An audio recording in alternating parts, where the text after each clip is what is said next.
Hello everyone. आप सभी को पता है कि इलेक्शन के रिजल्ट्स आ चुके हैं। 2024 का इलेक्शन जो था उसके 4 जून को डिक्लेयर हो चुके हैं, यानी कल डिक्लेयर हो चुके थे। और पूरे दिन न्यूज में यही सब चल रहा था कि कौन सी पार्टी जीती है, किसकी सरकार बनेगी, कौन सी पार्टी हार गई। अब हमें ये तो पता है कि बीजेपी वैसे ऑलमोस्ट तरीके से मैं कहूँ तो हार चुकी है। नंबर्स पे नहीं तो कम से कम नैतिक तौर पे तो वो हार चुकी है। उनकी जो स्ट्रैटेजी थी, जो ओवर कॉन्फिडेंस था, वो उन्हें ले डूबा। आज इसी पे बात करेंगे कि ऐसे क्या क्या रीजंस हैं कि बीजेपी को हार का सामना करना पड़ा नैतिक तौर पे, और क्यों मोदी योगी दोनों ही फेल होते हुए दिखाई दे रहे हैं। देखो, पहला रीजन मैं आपको बताऊं कि मोदी की बात करूं तो पॉपुलर फिगर है, प्राइम मिनिस्टर हैं, और उनके जैसे कंटेंडर अभी है भी नहीं। बट फिर कहाँ चूक हो गई बीजेपी से, वो ये कि देखो, गुस्सा नहीं है मोदी के टुवर्ड्स, बट एक इनडिफरेंस सा क्रिएट हो चुका है कि हमें कोई लेना देना ही नहीं है, क्योंकि जो रियल इश्यूज हैं उन पे बात नहीं कर रहे हैं। अगर मैं यूपी की बात करूं तो यूपी में तो बीजेपी साफ हो चुकी है। भाई क्यों हुआ ऐसा? क्योंकि वहां पे तो योगी मोदी बहुत ज्यादा पॉपुलर हैं और इतने दिग्गज लीडरों ने वहां पे जाके इतनी ज्यादा कैंपेनिंग करी, बट फिर भी नतीजा ये निकला कि वो हार गए। इस पे भी बात करेंगे अभी थोड़ी देर में, बट उससे पहले ये समझते हैं कि ओवरऑल बीजेपी पार्टी के लिए क्या क्या नुकसानदायक रहा। पहला तो ये कि वो रियल इश्यूज पे बात नहीं करी उन्होंने ज्यादातर। जो अनएम्प्लॉयमेंट है, जो इन्फ्लेशन है, महंगाई हो रही है, उस पर तो उन्होंने बात नहीं करी ज्यादा। क्यों? भाई, जो अगर आप रियल मुद्दों से भटकाओगे, जनता पागल तो है नहीं। अब इतने पढ़ लिख चुकी है जनता, लिटरेसी ज्यादा बढ़ चुकी है, तो फिर उन्हें क्या समझ में नहीं आएगा कि क्या डेवलपमेंट होता है, क्या नहीं होता, क्या ग्रोथ है, क्या ग्रोथ नहीं है। और इन्फ्लेशन इस कदर से बढ़ रहा है। और खास तौर से अगर अनएम्प्लॉयमेंट की बात करूं, जो यूथ है वो तो ले डूबी बीजेपी को इस बार, क्योंकि रियल इश्यूज पे बात नहीं करी गई। बट सेकेंड इशू आता है राम मंदिर का। अब भाई फैजाबाद की बात करूं, अयोध्या की, तो वहां से तो हमें पक्का लग रहा था कि बीजेपी जीतेगी जीतेगी। बट ऐसा क्यों नहीं हुआ? क्यों हार गई वहां पे? ये तो बिगेस्ट झटका है। और ये तो बहुत शॉकिंग चीज थी कि यूपी के अंदर बीजेपी हार गई, और खास तौर से अयोध्या के अंदर। देखो, वही है कि जनता जनार्दन पागल नहीं है। वो आपको तख्ते पे बैठाती है और उसे उतार भी सकती है वहां से।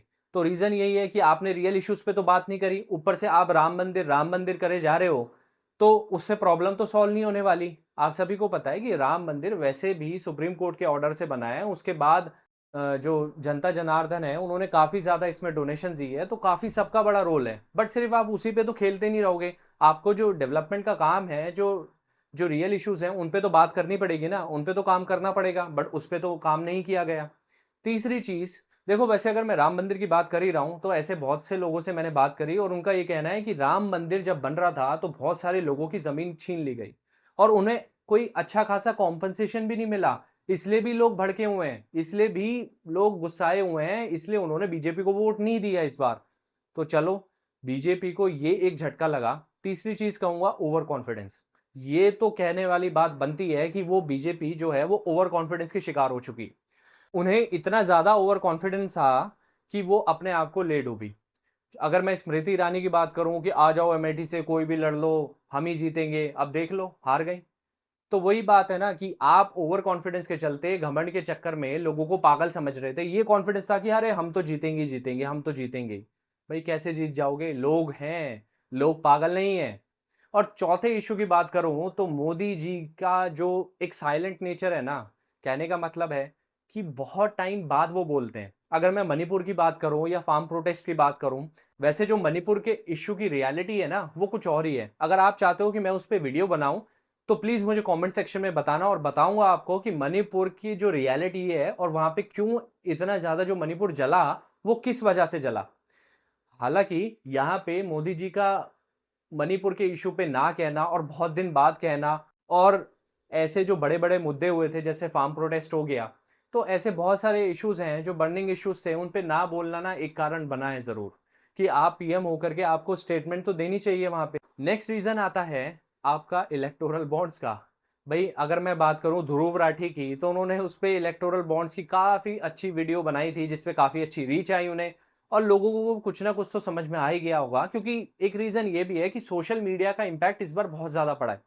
बहुत सारे बड़े बड़े यूट्यूबर्स हैं ध्रुव राठी जैसे, जिन्होंने मोदी के अगेंस्ट यानी बीजेपी के अगेंस्ट या कहूं तो ऐसे कुछ वीडियोस बनाए थे, जिसके चलते उसमें कुछ रियलिटी भी थी और कुछ फेक चीजें भी थी, कुछ आपको रियलिटी दिखाई भी नहीं गई। तो ऐसे भी चीजें उसमें डाली गई, बट ओवरऑल कहूंगा इम्पैक्ट जरूर पड़ा है। इसमें कोई दो राय नहीं है कि बीजेपी को इलेक्टोरल बॉन्ड्स के थ्रू सबसे ज्यादा पैसा मिला है। इसलिए जनता को जब ये रियलिटी पता चली, और क्योंकि सुप्रीम कोर्ट ने इसे खारिज भी कर दिया था, तो कहीं ना कहीं ये उनकी हार का रीजन तो बना है। नेक्स्ट रीजन आता है एजेंसीज का मिसयूज करना। जैसे एनफोर्समेंट डायरेक्टोरेट की बात करूं, वहां पे अरविंद केजरीवाल के पीछे पड़ी थी, और फिर झारखंड के हेमंत सोरेन के पीछे। तो कहीं ना कहीं ये देखने को मिला है कि ये मिसयूज हो रहा है, ये आर्म ट्विस्टिंग हो रही है जितनी एजेंसीज हैं। हो सकता है उन्होंने कुछ किया हो, उस पर हम नहीं जा रहे हैं, बट जो टाइमिंग थी इलेक्शन के टाइम पे ये सब करना, ये दिखाता है मिसयूज ऑफ पावर। तो कहीं ना कहीं ये रीजन तो जरूर बना है। और ये नारा देना कि 400 के पार, इस बार भारतीय जनता पार्टी 400 से ज्यादा सीट लेकर के आएगी, और हालांकि ये वो 300 भी पार नहीं कर पाई। तो यहाँ पे एक्सपेक्टेशंस और जो रियलिटी है वहां पे बहुत डिफरेंस हमें देखने को मिला है। क्यों? क्योंकि एक ऑपोजिशन वालों ने एक ये भी नैरेटिव सेट कर दिया था कि अगर ये 400 के पार बीजेपी हो गई, उन्हें 400 से ज्यादा सीट मिल गई, तो उसके बाद वो कॉन्स्टिट्यूशन को ही चेंज कर देगी, यानी कॉन्स्टिट्यूशनल डिक्टेटरशिप हो जाएगी। जो ऑपोजिशन वाले हैं उन्होंने एक नैरेटिव तो सेट कर दिया था, और इसका भी इंपैक्ट पड़ा है जनता के ऊपर कि अगर तीसरी बार कोई पार्टी आ रही है लगातार और उसे इतनी मेजोरिटी के साथ सीट्स मिल रही हैं, तो फिर कहीं ना कहीं ये चीज तो दर्शाती है, क्योंकि डर रहता है पब्लिक के अंदर कि हाँ भाई क्या पता ये संविधान को ही चेंज कर दे, तो फिर इनको तो बोलने वाला कुछ नहीं होगा, क्योंकि अगर इतनी ज्यादा सीट्स मिल जाए। देखो, कॉन्स्टिट्यूशन के अंदर, डेमोक्रेसी के अंदर एक स्ट्रांग ऑपोजिशन का होना बहुत जरूरी है, और इस बार वो हुआ है, और ये जरूरी भी था। क्योंकि जो एक फ्रीडम होती है, एक आर्बिट्ररीनेस होती है ना, वो लोगों के लिए यानी डेमोक्रेसी के लिए खतरा बन जाती है। क्योंकि हमारे बीजेपी के लीडर्स जो हैं उन्हें एक ओवर कॉन्फिडेंस भी था, और खास तौर से फिर ये 400 पार का नारा जो रॉन्ग कैंपेनिंग हुई है। और कहीं कहीं आपने ये भी देखा होगा कि मोदी जी के भाषणों में कहीं ना कहीं कुछ ऐसे वर्ड्स निकले जो कि इन अप्रोप्रिएट कंसिडर किए जाते हैं, तो उसका भी मुद्दा बनाया गया। जो ऑपोजिशन वाले हैं उन्होंने उसको भी पकड़ा अच्छे से। ये पीएम की गरिमा को ठेस पहुंचाने वाली बात है, उस पोजीशन को ठेस पहुंचाने वाली बात है। इसलिए ये भी एक नुकसानदायक चीज रही। और एग्जिट पोल्स के तो क्या ही कहने, एग्जिट पोल के हिसाब से तो 400 पक्का पार हो रही है। बहुत सारे ऐसे एग्जिट पोल्स आपने देखे होंगे जहां पे बीजेपी को 400 पार करा ही दिया था, बट रियलिटी आप देख लो तो इससे ये तो पता चलता है कि एग्जिट पोल्स पे आप भरोसा नहीं कर सकते, क्योंकि वो सटीक नहीं होते, उन पे काम नहीं किया गया जाता, वो एक्चुअली में इन्फ्लुएंस्ड होते हैं। इसलिए हालांकि अगर दिल्ली के एग्जिट पोल की बात करूं तो वहां पे ये कहा गया था कि इस बार बीजेपी आएगी, और 7 की 7 सीटों पे बीजेपी आ भी गई। बट अगर मैं बात करूं महाराष्ट्र की और वेस्ट बंगाल की, वहां पे देख लो, वहां पे तो तख्ता ही पलट दिया। चलो वेस्ट बंगाल का तो था ही, बट महाराष्ट्र में क्या हुआ ये सोचने वाली बात है। और यूपी, इस पे अभी बात करूंगा यूपी के ऊपर, कि वहां पे तो क्लीन स्वीप हो गई बीजेपी। वहां पे ये उम्मीद थी नहीं कि एकदम क्लीन स्वीप कर दी जाएगी बीजेपी को। और एक इंपॉर्टेंट इशू है कि बीजेपी की जो इंटरनल डेमोक्रेसी है, जो इंटरनल फंक्शनिंग है, उसमें चेंजेस लाना, उसमें रिफॉर्म लाना। देखो, बीजेपी के जो बड़े लीडर्स हैं, जो अपर लीडर्स हैं अपर लेवल पे, वो ठीक हैं, बट जो लोअर लेवल पे लीडर्स हैं उनकी फंक्शनिंग ठीक नहीं है। अगर आप डेटा देखोगे तो जितने भी क्रिमिनल्स हैं बाकी पार्टीज के अंदर, उससे कहीं ज्यादा बीजेपी में हैं। तो इस बात से कोई डिनाई नहीं कर सकता। जो हुलिगनिज्म है, हालांकि योगी जी ने हुलिगनिज्म को खत्म किया यूपी के अंदर, बहुत अच्छी बात है, बट अभी भी लोअर लेवल्स पे बीजेपी के जो लीडर्स हैं वो गुंडागर्दी में बहुत ज्यादा आगे हैं। तो उसको खत्म करना पड़ेगा, और उसमें एक रिफॉर्म्स लाने की बहुत जरूरत है। अब चलो यूपी पे बात कर लेते हैं। यूपी में तो बहुत अचंबा हुआ, ये एक शौक लगा है बीजेपी को कि राम मंदिर पे जिस पे वो खेल रहे थे इतने टाइम से, अब वहीं पे वो हार गए, यानी अयोध्या फैजाबाद में भी नहीं जीती। तो ये तो एक बहुत बड़ा झटका था। देखो, वही कहूंगा कि मोदी से ज्यादा यूपी के अंदर योगी पॉपुलर है, और क्रेडिट उनको जाता है होलिगनिज्म को एंड करने के लिए। बिल्कुल जाता है। जो गुंडागर्दी थी उसे कम किया है उन्होंने, लॉ एंड ऑर्डर को मेंटेन करने की कोशिश की गई है।